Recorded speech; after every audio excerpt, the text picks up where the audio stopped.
Hey, it's Mother's Day, which is an amazing day. Even if you only have a mom and you haven't become a mom yet, it's an amazing day. And we all have one of those. Yes, That's a guarantee. we all do. Yeah. But what an amazing thing to think about sort of the journey of motherhood.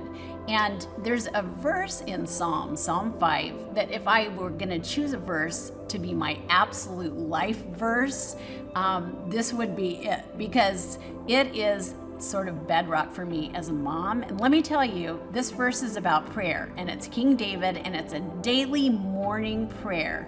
And let me just read a bit of it. David says in Psalm 5, "Listen, God, please pay attention. Can you make sense of these ramblings, my groans and my cries? King God, I need your help. Every morning, you'll hear me at it again. Every morning, I lay out the pieces of my life on your altar and watch for fire to descend." Isn't that amazing? I love that image, because nothing drives you to your knees faster than the journey of motherhood. If you weren't a prayer before you become a mama, you are later, because you spread out the pieces of your life on that altar, and they are your children. And nothing inspires a son or daughter more than to know they have a praying mom. That's right. I hope you have that gift. My mom, who's 83, has saturated my life with prayer. There's no doubt about that one. Yep. Yeah. And it's the best gift ever. But for us, the journey to my motherhood started with the surprise of a premature baby. We had a little guy come 3 months before his due date. Yeah, weighing just a pound, Yes. pound and a half, in the hospital for 3 months with multiple surgeries.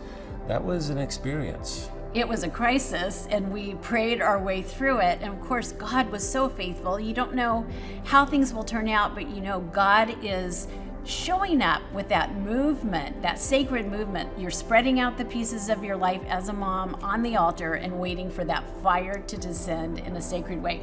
And there were, some pretty dire predictions for this little guy. That's right. And he overcame a lot of challenges, still has some. Yes. But man, he's succeeding. He's doing great. He's thriving. But let me just say, one of the things that captured me about praying as a mom, I have this favorite Welsh poet, George Herbert. He lived in the 1600s.